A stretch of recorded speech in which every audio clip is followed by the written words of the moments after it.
Salam əzizlərim və davam edirik. Bu videonu izləməmişdən öncə bu barədə olan digər videoları da, mən artıq 5-ci video, 4-cü videoda da artıq baxarsınız. Öncə onları izləyin və sonra davamına baxın ki, biləsiniz ki, söhbət nədən gedir. Peyğəmbərimizin dönəmində İslamiyyət idraki parçalara bölünməmişdi. Yəni Sünni, Şiə, Vəhabi, Nurçu və s. və ilaxır yox idi. Birincisi şəriət mərtəbəsidir. Şəriət nə deməkdir? Yəni kurallara bədən olaraq uymaq mərhələsidir. İlkəliyin əhliləşdirib tinsəlliyin təsəllikdən daha dəyərli olduğu anlama gələn mərtəbəsidir. Aklın aktivə olduğu, insanın kəndini digər canlılardan ayırıb ahlakı öyrənən mərtəbədir. Bu yerdə Bilgə qorxur. Qorxma deyir eti. Aynı kəlimə, amma ikimizdəki anlamları və təmsil etdikləri dünyalar çox farklı. Kəlimə anlamına odaqlanırsaq, nədir şəriət? Bilgə, hırsızlıq yapanın əlinin kəsildiyi, bilim adına araşdırma yapmanın ölümlə cəzalandırıldığı, karanlıq ilkəl və güya dinsel bir yönetim şəkli deyə cavab verdim. Eti təbəssümlə etiraz etdi və davamı maraqlıdır, dinləyin. Şəriət sözü, şəriat, şəriat, yəni şərdən uzaqlaş, pislikdən uzaqlaş, kötülükdən uzaqlaş, kötülüyü at deməkdir. Mən yəhər Azərbaycan edirəm, yəhər də buradan oxuyuram. İlkəl bir ruhun kəndi bədənsel ehtiyaclarını, keyfləri üçün digərlərinin haqqının yeməməsi demək gərəkdiyini anlayana kadar ibadətlərlə əzbərlətilir gibi hatırlatmaya ehtiyacı olabilir. Şərdən uzaq olmaq, haqqa girməmək. Baxın, Quranda belə bir söz var, Ayəti surəsi yadımda deyil, orada biz deyir. Biz, yəni özünü və mələklərini nəzərdə tutur. Biz deyir, mən təqribi deyəcəm, bizim buyurduğumuz giyimlərlə gəlməyin, biz sizi bağışlayacaq. Yəni ki, bu giyim mən əgər açıq giyinirəmsə, mənə bağlı deyibsə, amma ərəblərdəki kimi qadını belə bürüyüb, kişi şortikdə tükülüb, qolunu qoymaq düz deyil, kişi də bağlanır. Görürsünüz ki, ərəblər özləri bilən ləbbadədə gəzirlər. Yox, kişi gəlir şortikdə gəzir, gözü də onda bundadır, arvadı bürüyüb. O düzdürmü? Yox, elə kişi özü də zinakardır və günahkardır. Yəni bu mənimlə Allahın arasında olandır. Mənim dediyim ibadətləri etmədən gəl biz bağışlayacağıq bizim.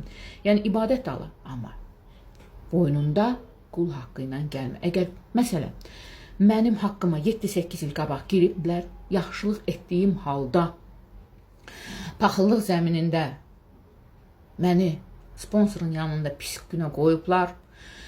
Mən bunu eşitdirdiyim halda, adını belə çəkmədən ki, özü eşidir, küsüb inciyib, mənim adımı tag edib videoda, məni söyüb mat-pirimat qız uşağı.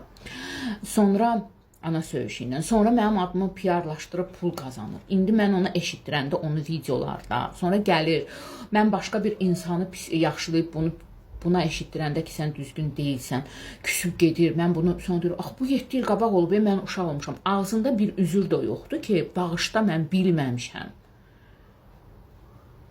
Deməli, o oranı tutur ki, mən ona başa salam, sən buyudun, sən yalancısan, yalan deyirsən, yalan deməklə izləyicinin haqqına girirsən, o ona yox, küsür oturur. Bax, o mənim haqqımadır. Mən o qıza, o blogercigə haqqımı halal eləmirəm. Ona tərbiyə verən anaya da haqqımı halal eləmirəm, ataya da haqqımı halal eləmirəm. Bəlkə ana ata yaxşı tərbiyə verib.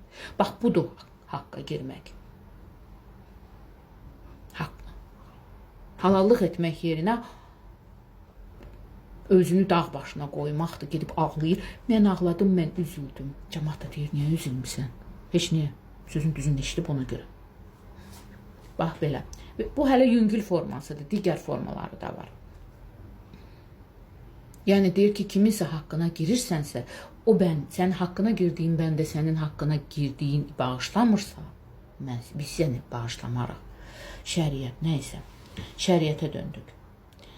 Şəri, yəni kötülüyü ata bilmək üçün şəkilləndirməyi kurallarkən şəriat bugün ifadənin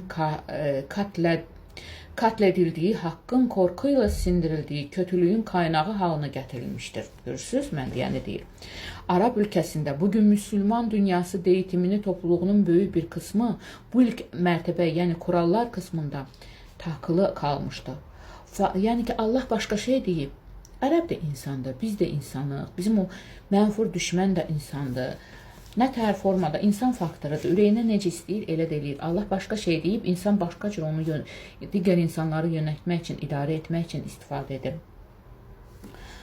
Fazla sorgulamadan soru sormaya saygısızlıq sayıb biat edərək İslamı yaşadıklarını sanırlar. Amma İslam insanın düşünməsini bəklər. Yəni İslam insandan bilik, düşünmə, zəka gözləyir. Düşünməsini, sorgulanmasını, anlamasını düşünməlisən, sual verməlisən ki, bu niyə belədir, bu nədir? O suallara cavab verib anlamalısan.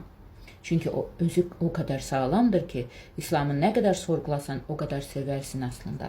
Yəni sorğula, fikirləş, düşün və həqiqəti tapıb sevərsən. Amma hakimiyyət üçün şəriəti başqa yöndə istifadə edib bütün dünyanın İslamofobiya yaratmaq, öz hakimiyyətin uğrunda zavallıları yönətmək, bu özü böyük bir günahdır və o zavallıların haqqına girməkdir.